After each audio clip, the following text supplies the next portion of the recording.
Welcome to Soft Bites Podcast. Your life, your dentistry. We talk about ways to have more fun and meaning in one of the coolest and most rewarding professions in medicine. Conversations on how to bring awareness, create a healthy workplace, and provide emotional insights to make dentistry a fulfilling activity while making space for one's wonder, creativity, and freedom. Here are your hosts, Manuela and André. Thank you so much for accepting my invitation. I was really looking forward to this chat because I think I will enjoy this a lot. I think it will be a very interesting and entertaining conversation. So first and foremost, I would like you to take a few minutes to talk a little bit about you and how did you end up in this journey towards mindfulness? Let me say also thank you for having me. It's really, I'm very happy to be here. I also think that's going to be a very good conversation.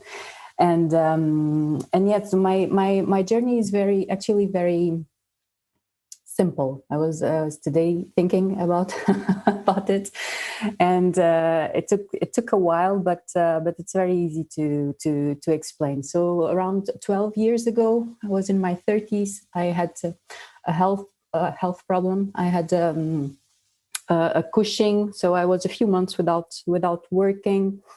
I had to take one of the adrenals. My body was producing 10 times more cortisol than needed. So after when I returned to the job, I had to rethink the way that I was living my profession, right? Because my profession at the time was a little bit my life. I worked almost 6 days a week, and that's where I started looking for a tool that allowed me to live my life in a more conscious way. So that's where I found mindfulness. That's where I started a meditation practice, for example. I started going to retreats. I started doing mindfulness courses, and I changed completely not only my life but the way that I approach dentistry also. In 2014, I went to Belgium to work. Already. Sorry to interrupt, Manuela. Sorry to interrupt. So before that, you graduated in Portugal, right? And you practice in Portugal. Yeah. Sorry, I'm a dentist since 2001. I graduated in 2001 in Portugal. Sorry, I forgot that part. And in 2014, until 2014, I worked as a general dentist in Portugal. In 2014, I started to work as a general dentist also in Belgium. And one of the reasons why I moved to Belgium was already because I was approaching my dentistry practice, my profession in a different way, and the way that I was working in Portugal, or that it was not already according to my values. It was not already what I wanted from the profession, and so I decided to look for something else where I could work according to my values, and so I moved to Belgium. So in Belgium, I did this mindfulness in the dental practice workshop for 1 day. So they have it as a part of their program in dentistry. So I took it, and that's when I realized that I could really connect both worlds. So the world of dentistry and the world of mindfulness. So I started to go a little bit deeper on it. I started to really looking for the studies, looking for the science behind it. So I applied for my mindfulness-based stress reduction teacher training that was for 2 years. I finished, and I immediately started working with dentists, and I immediately started to mix these worlds based not only in my own practice, of mindfulness, of meditation, and as a teacher of mindfulness. But also with the feedback that I start having from colleagues, I was able to adapt the whole program to dentistry, to bring all of that to dentistry.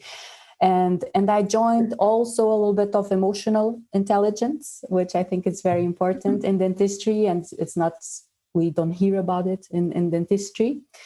And that's it. And in the end of 2018, I was doing both things, dentistry and the courses of mindful dentistry to dentists. And in 2019, I felt it was a little bit overwhelming for me. I was not giving attention either to one or the other.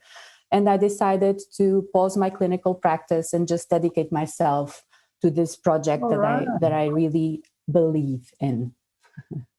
Very good. So just a few questions. Do you think if it wasn't for your health issues, would you end up in this path, or you think that either way you would eventually be drawn into that? I mean, that's inside your personality, I guess.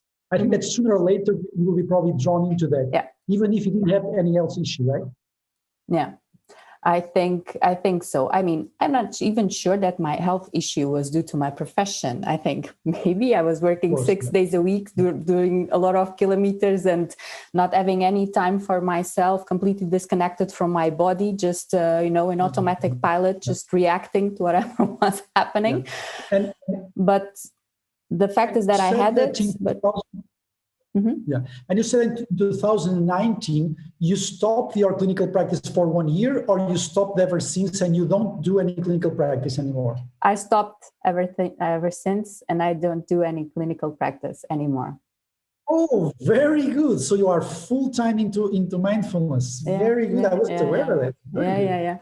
Yeah, because to do both things, I was not paying attention the way I wanted, neither to one or the other. So you have to practice what you preach, right? Very good. Very good. I totally support that decision. I really believe that. Actually, we were talking when we were preparing this discussion that you don't need to be a dentist forever, which is something that I feel that many dentists feel trapped into. But we'll go into that. Now, another question. So when dentists come over to you, and I'm sure that you are working quite a lot because you are dedicating your full time into that. When dentists, they come over to you, what is it exactly that they are looking for? What are the most common complaints? Do they know exactly what they want? Or do they feel surprised about what you do? Tell me a little bit, how do they come over to you? Until now, my experience, I have 3 kinds of dentists, if I can call it that way, that come to me. So first, there's already a younger generation that is already very, very aware and very alert, not only because of mental health issues, but also for the importance of developing the human skills. I don't like the term soft skills. I use human skills, but they are very already aware of the importance to develop these human skills and in the profession, but as a way also to differentiate them. So there's this younger generation already looking in a very natural way for the course of mindfulness as a tool to use in dentistry. The second group are dentists that already heard of every age, that already heard about mindfulness, self-awareness, emotional intelligence, and want to learn about how to apply it in dentistry. Want to learn more about it, and especially how to apply it in their everyday dentistry practice. And then there's a third group of dentists that are really suffering from stress, and they are tired and they are exhausted, and sometimes even thinking about quitting dentistry. And those ones sometimes don't even know what mindfulness is. I had comments like, okay, I don't know what that is, but I need something. So this basically are the 3 main groups. And let me try to understand the third group that you were talking about, which is basically they are like in panic mode already. Mm-hmm. I mean, and it's easy to achieve that in dentistry. It's easy to achieve a burnout. What do you think they are suffering more? Is it the excessive work, or do you think that they are not suited for the profession? Are they fed up of having to go through the human connection every day and complaints from the patient? What do you think is the main complaints that this group in panic mode comes to you? Well, it's very interesting because of Corona, I've been working mainly online, and it allowed me to work with dentists from all over the world. And the stressors are remarkably consistent across country of practice. Of course, then you have certain causes that are specific from certain countries. For example, the United Kingdom had this suing pressure that is very strong. The US has regulations and governmental control also. So there, but the main stressors are consistent. So you have patients. That's a big one. So causing pain or anxiety to patients, lack of cooperation from patients, managing patients' expectations, the communication problems with patients that we're going to talk today. It's a big one. Patients not opting for the ideal treatment, so the treatment that they want. Then you have time management. It's a big one also. So running behind schedules, emergency appointments on the agenda, then they don't know what to count on, canceled or late appointments, too heavy workloads that they feel it's too much. Then you have, of course, the factors that are related to the dentist's own emotions. And this is always, the striving for technical perfection, the fear of failure and complaints, the financial pressure, of course, the isolation, because dentistry is a profession that you can become quite isolated. So it's a full list of issues that I think that every dentist that listens to you can eventually relate to. It's sometimes it's even scary. And do you think that most of your dentists, they come from private practice, or some of them they are hospitally based? Do you think there's a difference? Well, I mean, in the United Kingdom, you have and they have a lot of stress also, but the dentists that come to me are basically private practice, which has its own particularities. And you mentioned presenting treatment plans. How can it be stressful? Is it the pressure to sell? Are dentists being afraid to talk about money? Because one thing, like we were talking, it's different to be working in an hospital. And I think that's also a big difference between social medicine and private dentistry. Because when you are in an hospital, you don't have to deal with the management stuff. And I think that there is something that really differentiates, and I think it frustrates some of the dentists, that the pressure of having to convince the patient to do some sort of treatment. And I think that especially in the early age, which is something that I struggled a lot, I always suffer this pressure. And we can talk a little bit about that in the interview. But do you think that this pressure is different from a dentist or a doctor that works in an hospital that does social medicine, that does not have to convince the patient to do the treatments? Because I had some associates that work with me that said that they quit dentistry because they didn't want to deal with the responsibility of having to convince the patient to do something, which they shouldn't do because they are treating a health issue. But dentistry has this particularity, isn't it? Because you are talking about you are placed you are slowly placed, and if you are not careful, you may end up feeling yourself like a salesman. What do you think about that? Dentistry is special because it's medical, but it's also commercial. So it has a technical part and it has the human part, right? The human emotional part. So if you just look or focus in one of these parts, you will be for sure missing a part, and you will not be able to find the balance. I agree. So that's why dentistry is like sometimes the perfect storm, right? So you have all these four factors. You have all these four factors, and then to these four factors, you add all those factors that I just said before of the stress, you know, that it's not only one. Sometimes it's all at the same day, right? So patience and time management and emotions, right? Yeah. So that's why dentistry is special, and that's why it's classified as for high risk in stress, right? So, and you were saying that there needs to be a balance. So there is also the commercial part. Either you like it or not. I mean, you can deal it better. What would be your recommendations to better deal with this commercial issue? Sorry if I interrupted, but you can go on with your thoughts. No, it's okay. You have the secret is, just like you said, not to feel like a salesperson, right? So you have to inform your patient. You don't have to sell treatment plans. You have to be assertive.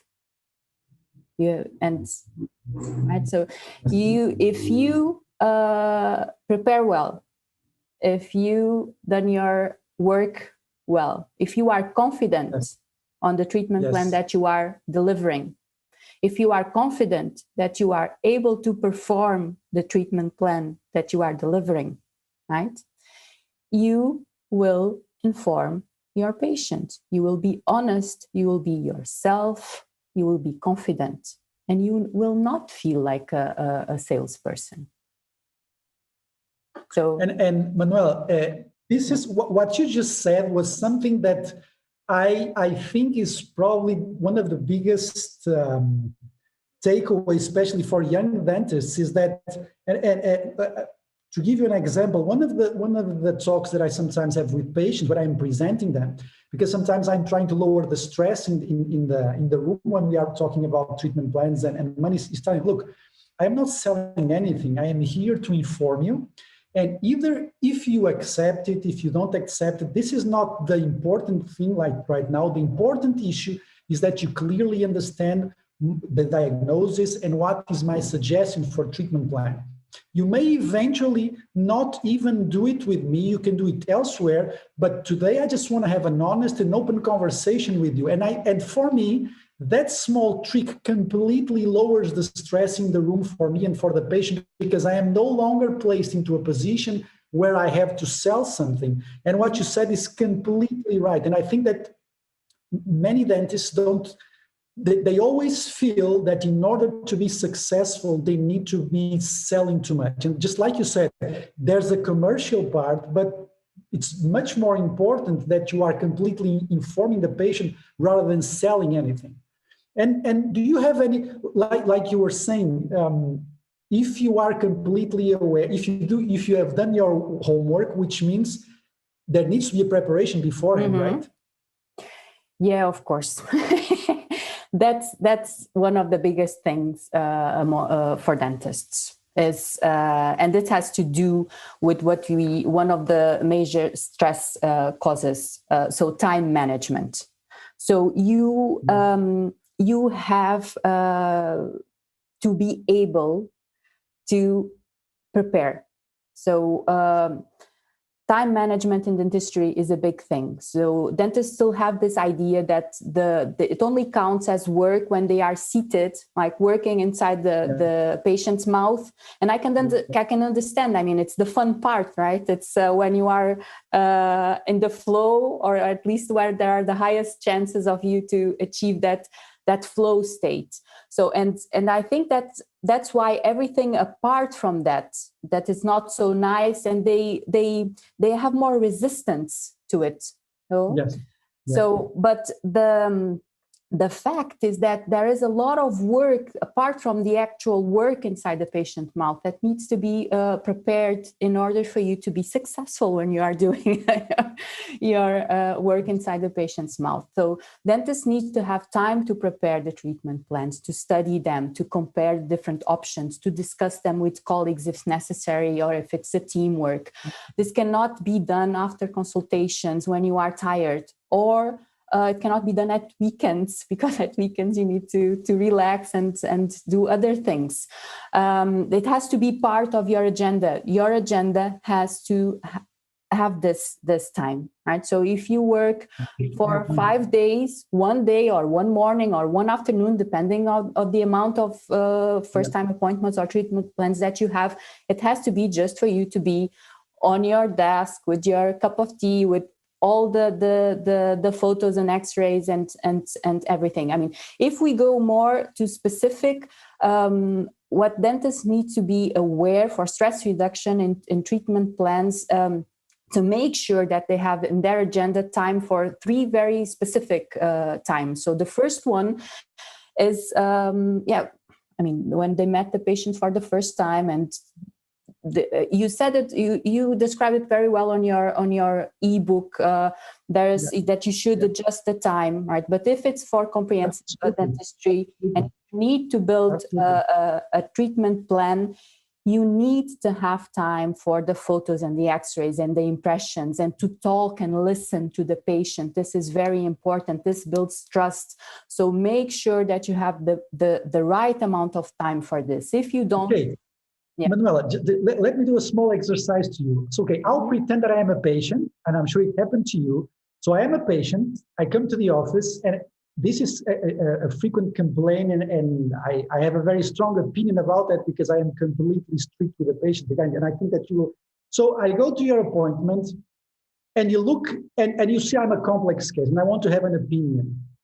And I say, well, look, doctor, but I would like your treatment plan now. Can't you just give me a quote now? Because I really want it now. I'm a little bit in a hurry, so I want a treatment plan. I know I have a lot of things to do, but I want it as soon as possible. Can't you give me the quote today?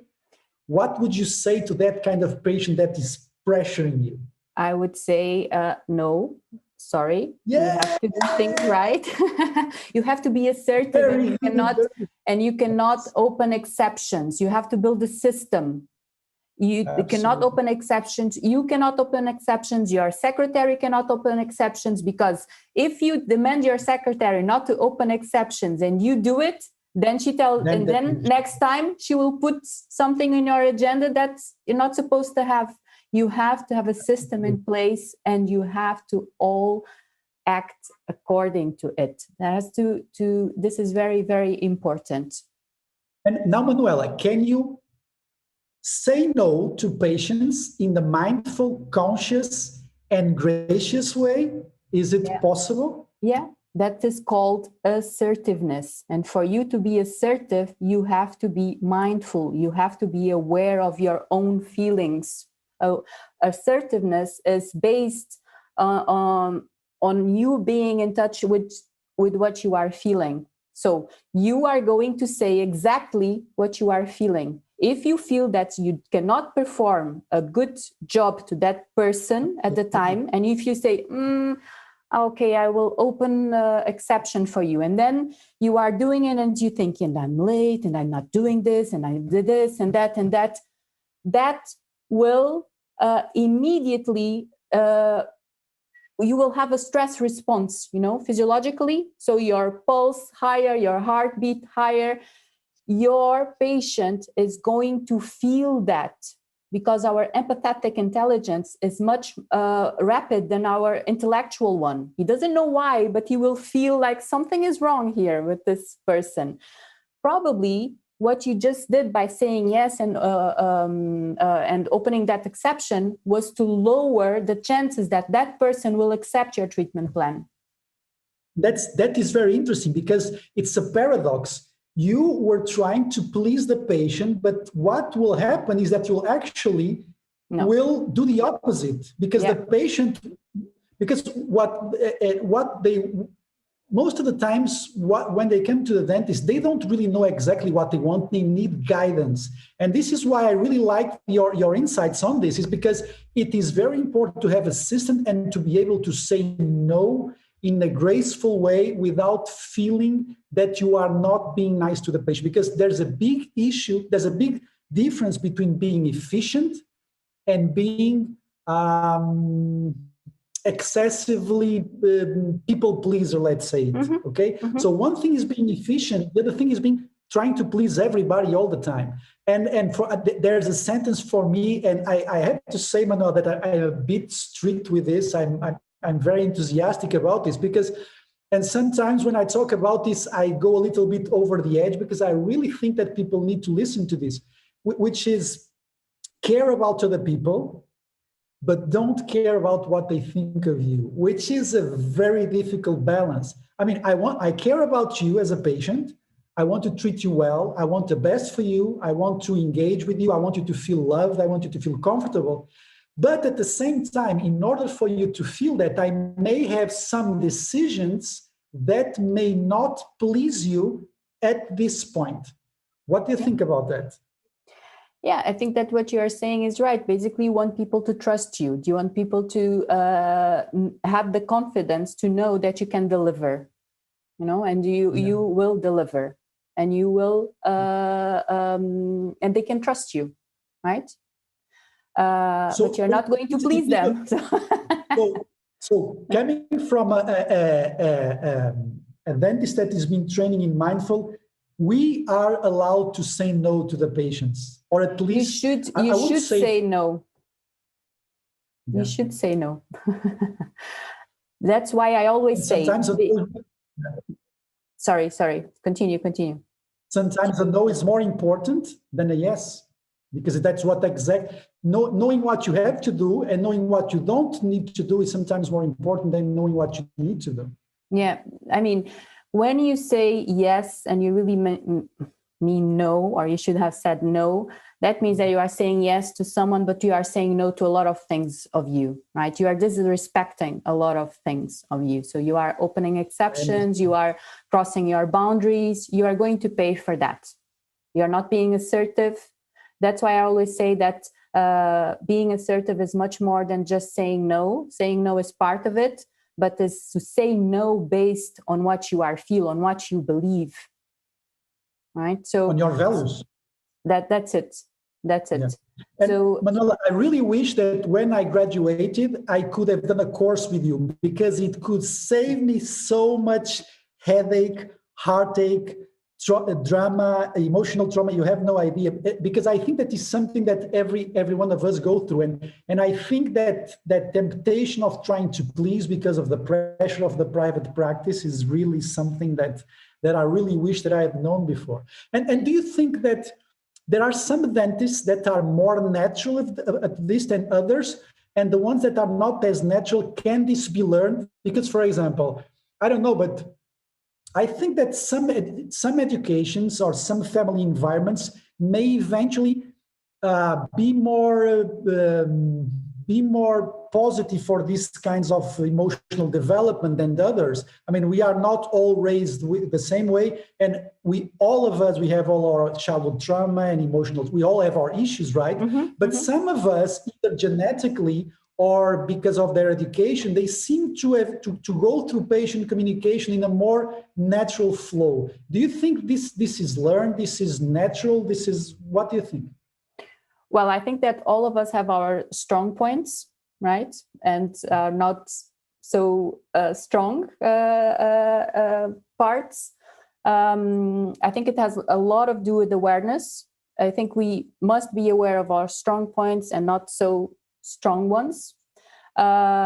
If you are aware that you are not so good with communication, for example, or that, and we are talking about the treatment plans, that treatment plans bring you stress, it's very important to be aware of that. Otherwise, you just feel, the worry and the fear and etc., and that will swallow you. So it's very important. But it's able to develop the skills. These are skills that can be developed and they can be trained, right? So these are skills. You need to build, of course, I'm going to say again the word system because I'm not remembering the right word, but you can learn. It's just like listening to the patient in an active way. Active listening can be learned. You have to eliminate all distractions. You have to go in with the intention of listening to this person, but you can develop these skills.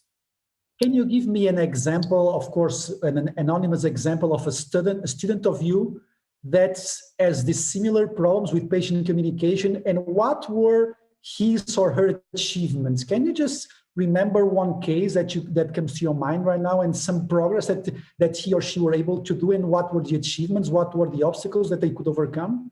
Mm-hmm. I was talking about active listening. Active listening is a big one, because when they do the course, one of the sessions is just about talking and listening, right? And I think that they realize that they, because when we hear someone, we are not really listening, and so I give all these coordinates that they have to follow. And then I say, okay, during this week, your assignment is going to listen in a mindful way to one person. Just you choose one patient, you feel it inside, say, okay, I really need to listen to that patient, because by that time they already have this body-mind connection, and that of course you don't have to listen to everything that the patient say, but as a professional, you start to have this, okay, this I need to listen, And so I tell them, you have to choose one patient, listen to your gut feeling, and listen in this way, in a mindful way, in an active way. So, eliminating all distractions, not thinking what you're going to say next, just listening, observing body language, etc., being aware of your own thoughts and body language, all of that, for them to put that in practice. And the week after, the results are amazing. I have cases of, from that moment on, it's like he completely relaxed and he let me do everything. It's like I had this case of a colleague that had a person coming from the jail to this big man, the jail, and very stressful and very, and then she felt and she listened to him, and she said it was just a big man wanting attention because he was in pain, So it really that comes to the next question, which is, what do you think patients really want when they are being presented a treatment plan? Is it only the money that they want to hear? No, they want, and there are recent studies about this, because it's a completely different situation nowadays. Because before we had like the doctor as a god, right? And everything, it could not be questioned. And now people want to know what the best decision is for their body. It's like the situation is different, right? So according to the recent studies, patients want to feel that they are part of it, that they want to take part on choosing the treatment plan. So they want to feel that they were heard and that their opinion was taken in consideration. And here it's important, it's very interesting, because if they feel like it's the best option, money actually goes down on the chart. Yes, very interesting. They also expect for you to have the required time for the consultation, for you to demonstrate empathy, for you to answer their questions. And probably because, of course, they assume that you are competent and that you know that you are what you are talking about. So the technical part. They when they do make questions, the subject is more about the practical aspects of their life. So the little impact that the things are going to have in their life. Like, for example, how many times do I have to come to the practice until this is done? Yeah, when am I going to have this ready? When I'm going to have my new smile? So the practical things that are going to have a deep impact in their lives are the most asked questions. And also they want to feel that they are going to be supported through all the process. And this support is that they are going to be able to trust you, know that you are going to deliver. They want to feel that, of course, you care, and also that it's not only a transaction, that you enjoy what you're doing, you are confident, and you will deliver. So basically what patients really want nowadays is that, and especially when you are delivering a treatment plan, is they want to be able to make an informed decision for what is best for them and to trust you. Yeah. And there was something that you said that really got my attention, because the pressure of time. I have made a decision for about 10 years ago in my practice to see less patients and to dedicate more time to the patient. And this is scary in the beginning, especially in a small country like Portugal, where you have a lot of financial issues. So let's say a young dentist in Portugal wants to do that decision, and he's working in like a chain of practices, like insurance-based clinics and stuff like that. And for me, when they ask me that, well, I usually say to them, look, if you are working in a practice where your boss, let's say, it would give you the opportunity, I mean, you can go to your boss and say, look, I am willing eventually to, in the beginning, do some initial examinations for free. You don't have to pay me, but I want to be able to do what is right. And if it works, then you pay me accordingly. I mean, some people may eventually be open to that, but I don't think that's the vast majority. And this is why, and I may be a little bit blunt with this, but if you are working in a practice or in a situation that is not making you happy, I think that you should consider going to other country and practice dentistry that is more within your values. Because if they ask you to see 20 patients a day, you cannot place into practice what we are saying, because, okay, so you are talking about having time, but I am forced to see 20 patients a day. So you either do something to change that situation, or you get out of that situation. Because the worst thing that you can do is that in your 20s, you work for half a dozen years in a situation that you really hate. And I think it's much better to go someone, well, you may eventually need to go away from your family for a few weeks or a few months at a time. But look, in Europe, you can fly in 2 hours to Lisbon or to Porto. So you can go by car from Lisbon to Porto in 2 hours. You can fly from all over Europe in 2 hours. And this is something that I really believe. I think that people should actually search what makes them happy. For example, you went to practice in Belgium. Do you think this is a valid advice that I'm giving them? Or do you think that I should... that they should just insist in staying in a country where the professional situation does not give them guarantees of applying all these things we are talking about? No, I completely agree with you. I completely agree with you. And sometimes, I mean, especially, of course, when you are starting and you have more freedom. But I mean, it was the reason why I came to Belgium. Of course, when you are starting. Also, you mentioned a very important thing. I think the dentistry needs mentoring nowadays. It doesn't have. I think in Portugal it doesn't have. You still see it in countries like Belgium and Holland, but mentoring is very, very, very important. And I think that especially in the beginning of your career, you should have time. And I can give you an example of a colleague in Belgium, and he told this story recently.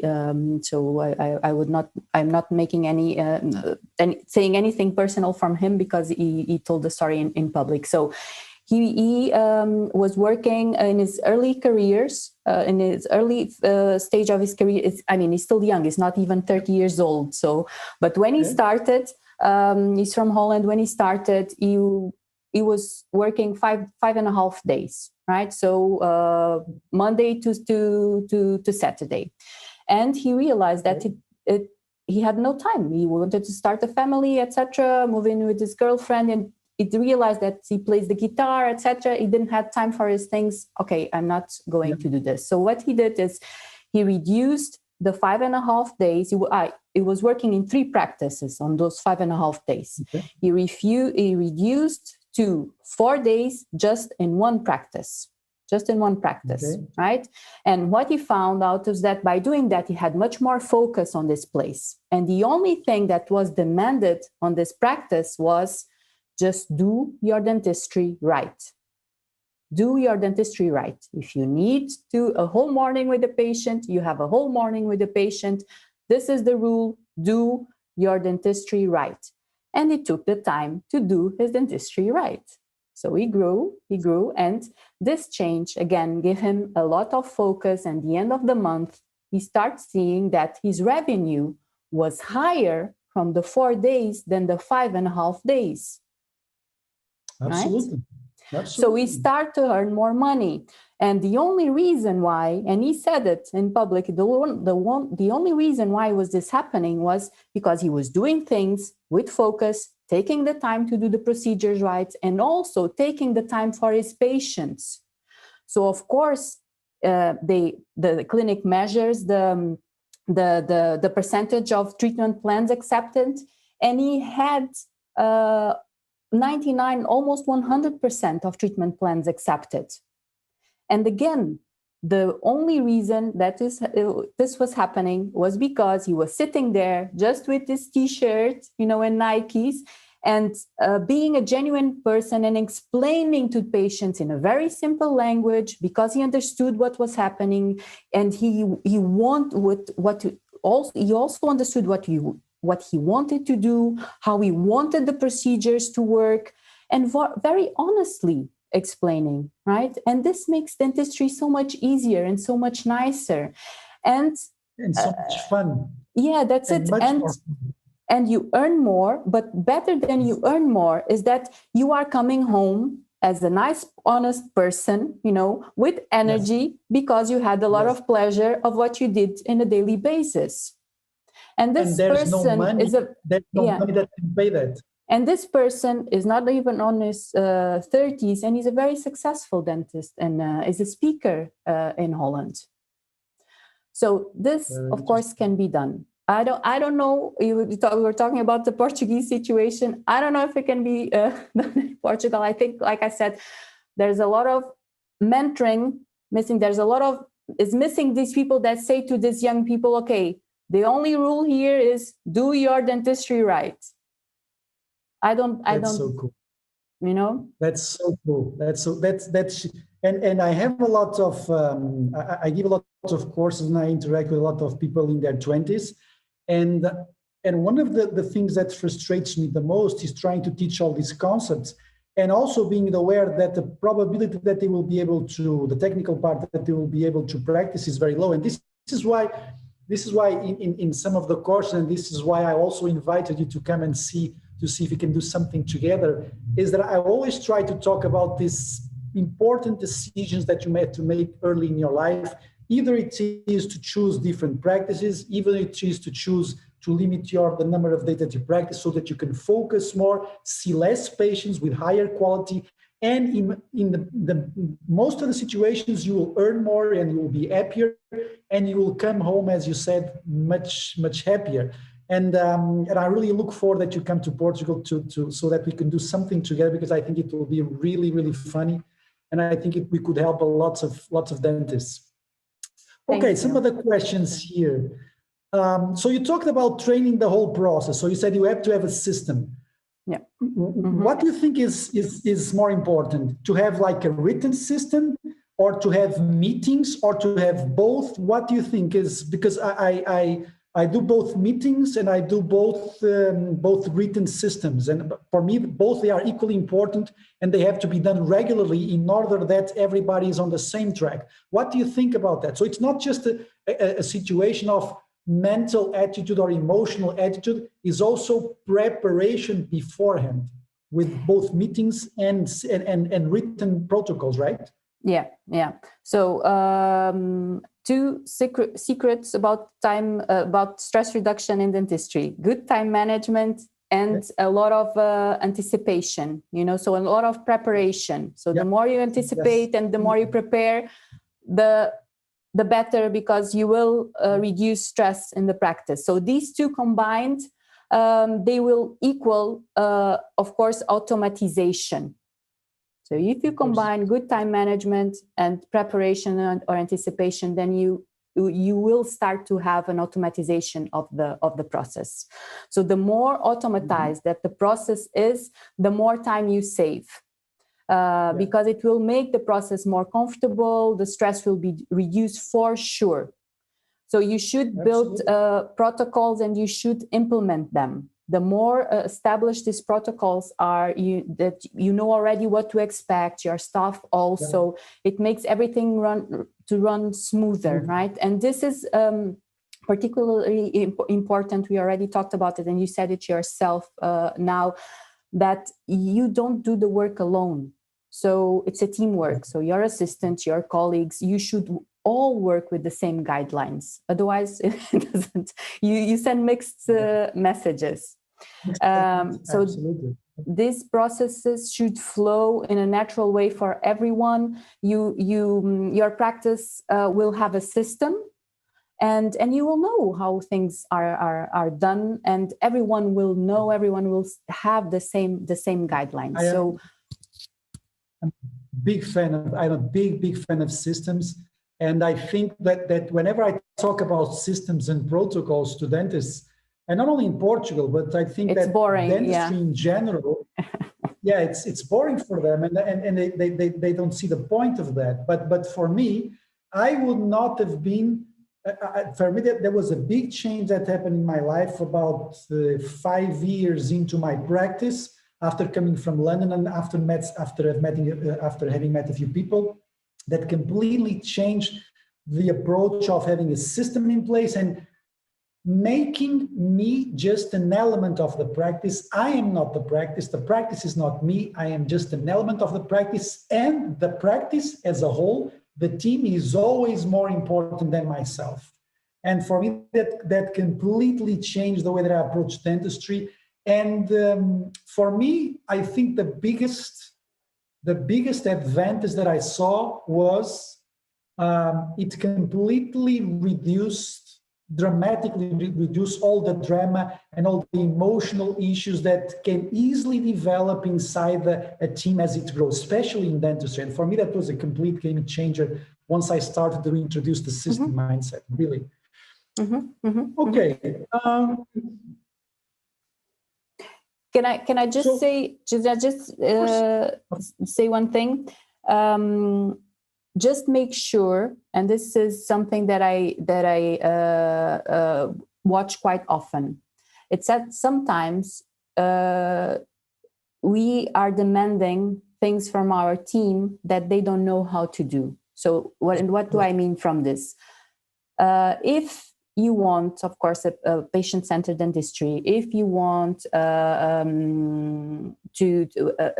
practice that has this systems that work in that flow, you should also provide this kind of education to your staff, right? So people don't know this. They have to be taught. So to pay attention when the other person is speaking, the tone of voice, body language, people don't know this. And sometimes we watch colleagues demanding this from their staff, but okay, then did they know this? Did you give them a course or something? Because there are courses for this, and usually they make an excellent team building time, these courses. So make sure that your staff knows how to do these things that you are demanding from them. this is very important, because sometimes it's like we are demanding things from people, and we think these are so basic things, you know, everyone knows how to speak or to hear, or this. No, this has to be taught. This has technique. These are techniques, so they need to be taught, and they need to be learned. And there's this expression that I really like, which is you have to find time to work not in the practice, but on the practice. You have to find time to work on your business, which means saving a morning or an afternoon of the week that you are not seeing patients, you are only taking care of these issues slowly. And my advice, if you want to start a small revolution in your practice, is to do a meeting with every single member of the team and look, I think that we can do better. I want to hear what you think. I'm thinking about implementing some systems, and I would like to hear your feedback. What do you think? And an honest feedback, and having your chest open to critics, which is very difficult, of course, because we all have our ego, but making sure that people have the freedom to let you look, I don't like this. I think that sometimes you steal patients from me.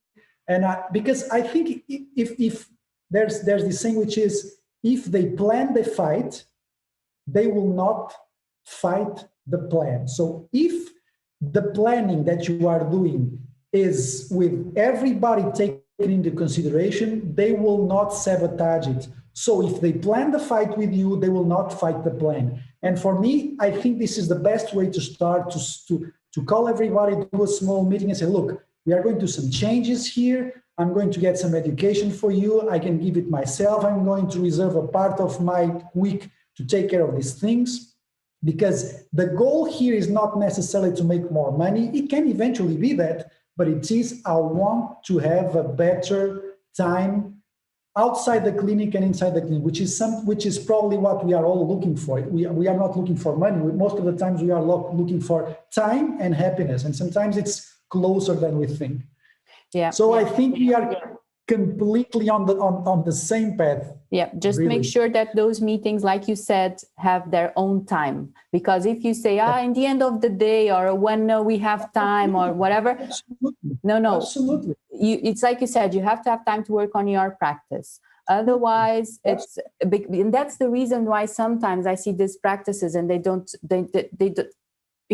complain that they cannot go a little bit further, because for you to be able to go further, you have to have the systems, you have to have this time to work on your practice, because then we know, of course, dentistry has already all this stress things, so there will be things happening during the day.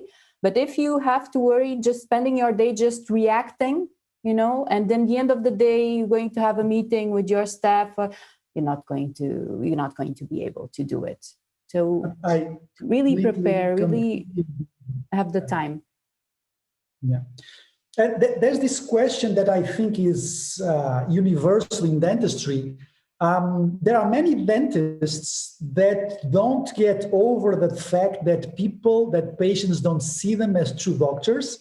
Or sometimes they wanted to be doctors and they ended up dentists and they start to hate it. Well, I think that, and this is a theory that I have. I don't know if you agree with me, but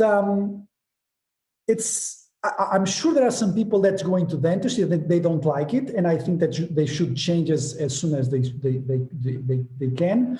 But I also think that our dentists that want to be doctors, but they are not fully appreciating what all the benefits that dentistry can bring to them, because there's a mix of doctor, engineering, psychologist, entrepreneurship, and you can also take care of your own time. Because sometimes when I talk with some dentists, I tell them, look, would you really want to be a doctor, to have like 30 days of vacation, to have someone watching over you and you have no control of your time? Or are you thinking about being a doctor only for the status, because your father wanted you to be, because your mother wanted you to be?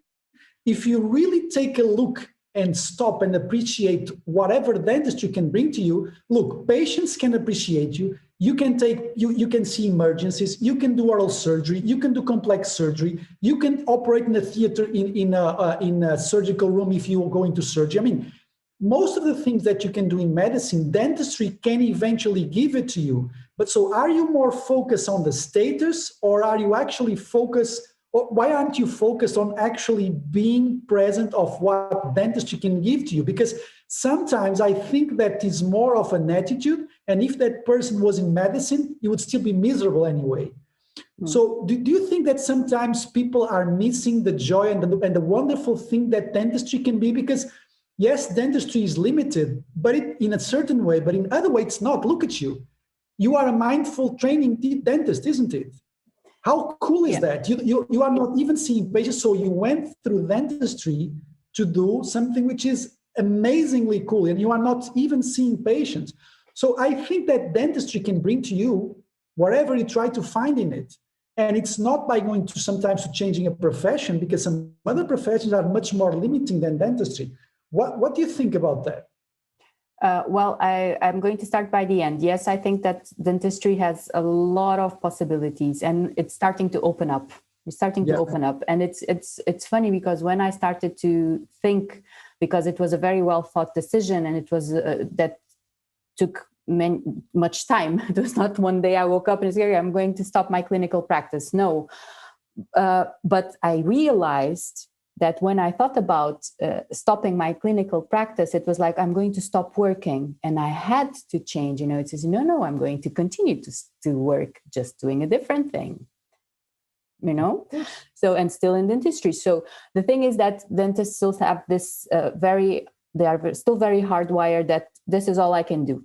This is it. This is all I can do, right? And then if you add to that the fact that there's no self-awareness, or little self-awareness, I think dentists have no self-awareness. And then they cannot distinguish between being exhausted or drained, sometimes even depressed, burned out, because they are not practicing the dentistry that they would like, right? Absolutely. They distinguish that from not liking what they do. Absolutely. Can you repeat that? Because I think it's really important. So they confuse what? They confuse being exhausted and drained, sometimes even burned out and depressed, because they are not practicing the dentistry that they would like. Which is really important. I mean, if you may eventually doing something that you like, but even if you are completely exhausted, you will not be able to appreciate it. And sometimes you are just too wrapped around the excuses.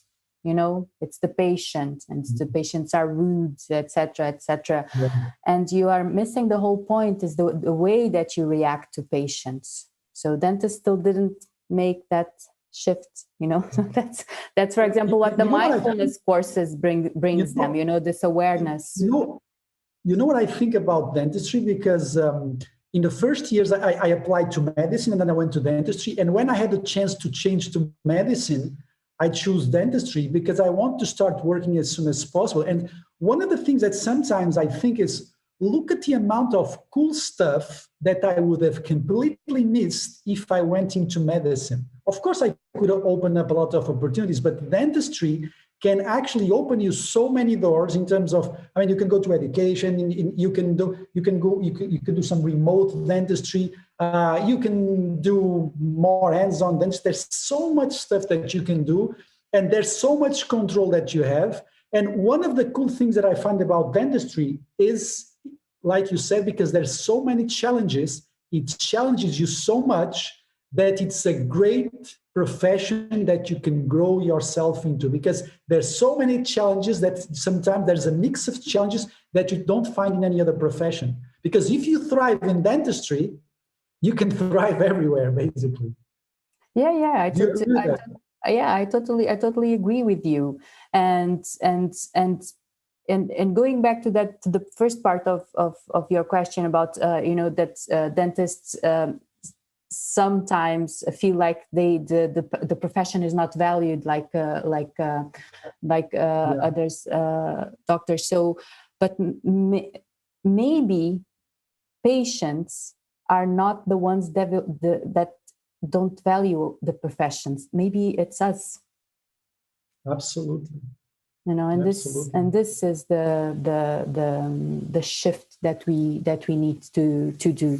Maybe it's not, you know, the work overload or the agenda or running always late. I mean, COVID is, I give this example now all the time, to demonstrate the lack of self-awareness of dentists.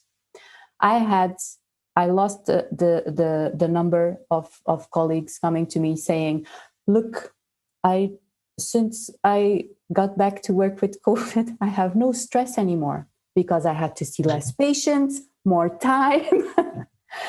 So, and these were people with 20 years of profession like me. I said, and you could not see that by yourself. It needed a world pandemic for you to discover that. You could not change that by yourself. So it's a big lack of self-awareness. What this lack of self-awareness leads to, it's that they keep on reacting, you know, really reacting, spending their day on automatic pilot, just reacting to whatever the day throws at them. They are not able to bring the response. You know, they are not able to bring an accurate response. And the thing is that, and you talked about the ego, you know, and it needs courage. I know it needs courage. It needs to, you know, access that place of vulnerability or emotion. Sometimes you need really to suffer. But the ego wants the self-protection. It wants the admiration, you know, it craves that, right? But because of that, it's completely like, it's just like Brené Brown says, it's completely armed, right? And it has no curiosity. And I have so many dentists. I think I told you this the other time that we talked. I have so many dentists coming to me and complaining, you know, and this and that and that and that. And then when I talk about the course, and you say, just try it, you know, just bring your curiosity, just out of curiosity, and try it. You know, but the thing is that, like, oh, what if I discover something about myself or something about what's going on here, you know, and it's uncomfortable, and now I understand it, and I'm going to have to change something. What if that happens? What if I discover that I don't like what I do?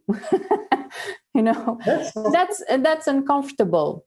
You know, so okay, I'm not curious. Let it be. I'm just going to keep on complaining. So you know, if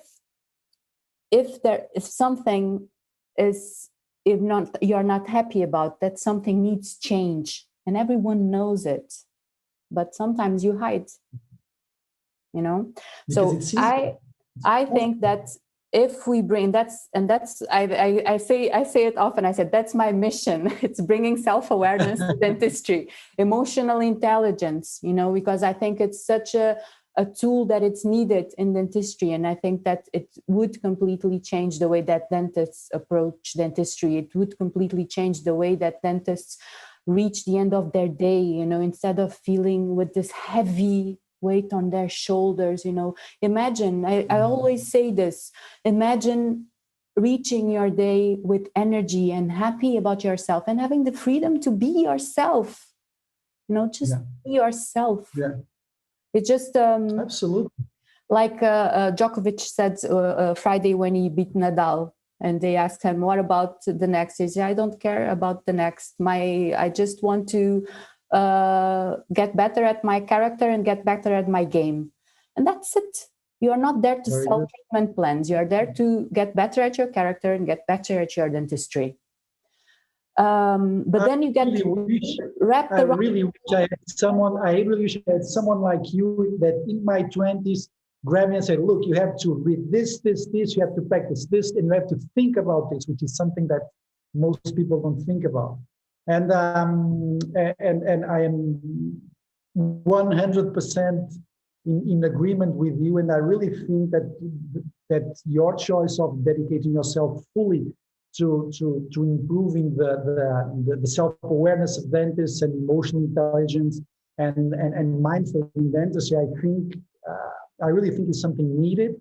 I think there's a big gap there, and I really wish you all the best in that mission. So Manuela, just to wrap it up, where can people find you? Which kind of courses do you do? So before that, let me tell you that I really look forward to do something either online or offline. I'm really looking forward to do something special with Manuela, and I really hope that we can find something that we can do together. I think it will be very, very, very interesting. But which are the things that you are doing right now? Do you offer courses? Is it online? Is it presential? Which activities are you involved with? Because if you are dedicating yourself full time, you are obviously working a lot in this area, isn't it? Yeah, I'm working mainly online nowadays. I hope slowly to get back to live courses, which I miss. I miss the human touch very much, but now it's basically online still. I run, my courses are always 8 weeks courses. So every week you have a 2.5 hour session, and then you have homework to do because you have to apply all these concepts and study them. But you need to do this journey, right? So this is a little bit about, of course, not only awareness, but after awareness, you have to bring aligned action. So this is a journey, and that's why it needs time. So you can find me at mindfuldentistrytraining.com. I recently work with the of dentists, which is Karma Dentistry.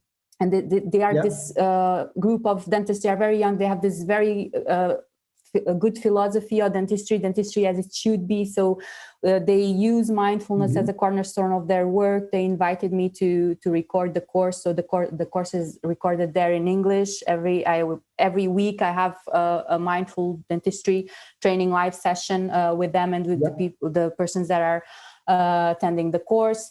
And then now I have inscriptions for a course in Portuguese, because sometimes I have this resistance from Portuguese dentists because it's in English. So, so I have a group starting in September, only in Portuguese. And then I work also in an individual one-to-one. So if for colleagues that don't want to do the course in group, that want just the personal mentoring, I also work with clinics. So if you want to implement, if you want to make mindfulness a cornerstone of your work as a team, so we give the course for the whole practice. And usually when I do that, I go to the clinic. Then after the course is over, one day for us to see this in a practical way.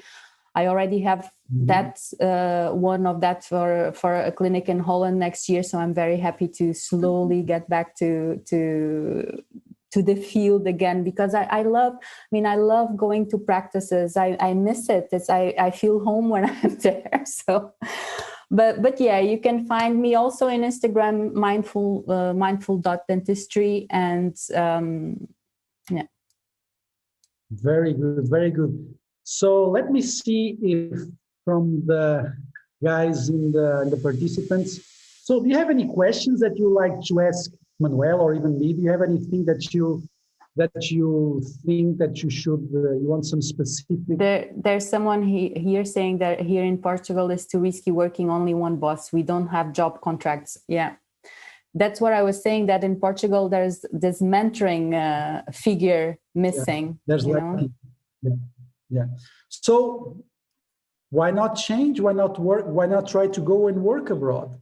I know this is sometimes, when I say this so objectively to people, sometimes they think, well, but you are a teacher. What you should do is you should actually give me tools to be able to succeed in Portugal. Well, but sometimes you really have to change if you want like Manuela was saying, if you want to practice dentistry that is within your values, and if you don't find it in Portugal, I'm not saying that you cannot find it, but it's more difficult because of the economic situation, because of the excess of professionals. Why not go to Belgium, Netherlands, France, Switzerland? I mean, you are 2-3 hours. I know it's difficult. I know it's not an easy decision, but at the end of the day, you have to see what actually is more important for you, because most of the best decisions in life were not easier in the beginning. They were always messy in the beginning. And this is something that you have to decide on an individual basis and see for yourself and with your family, with your wife, with your husband, with your girlfriend, with your boyfriend, and with your kids, and decide for yourself. It's not something that you can decide in one moment, but you really have to think what makes you happier, because at the end of the day, we only live a few dozens of years here, and you have to make sure that you live them at your best, because I am 40s and I am sure, well, that I'm not sure, because I still have this hope that I'm still going to live the best years of my life, but 40 years have passed, and if you are not happy in your 20s, and if you spend too much time not being happy in a situation, I really think that you should do some changes and see what's the best change for you. If you really want to stay in Portugal, if you think dentistry is not the way, then you can do something else. I mean, it's not the end of the world leaving dentistry. The goal here is not practicing dentistry, even if you don't like it. The goal here is for you to be happy, and that's the main goal. I don't know if there is any other question. Anyone else that would like to ask a question? Okay, I think there are no more questions. So, Manuela, thank you so much. I really enjoyed having talked to you, and thank you. I really wish you all the success in this journey. I am pretty sure that's the feeling that I have, that you are a very authentic person in trying to implement very authentic ideas, which is something that is not very common. And I am 100% sure that you will thrive and you will feel very rewarded in this path that you have chosen. So thank you so much. I look forward to working closely with you. So in September, I hope that you come to see my lecture on management, and I really hope that we can do something together, and that will be a lot of fun. So guys, thank you so much for listening.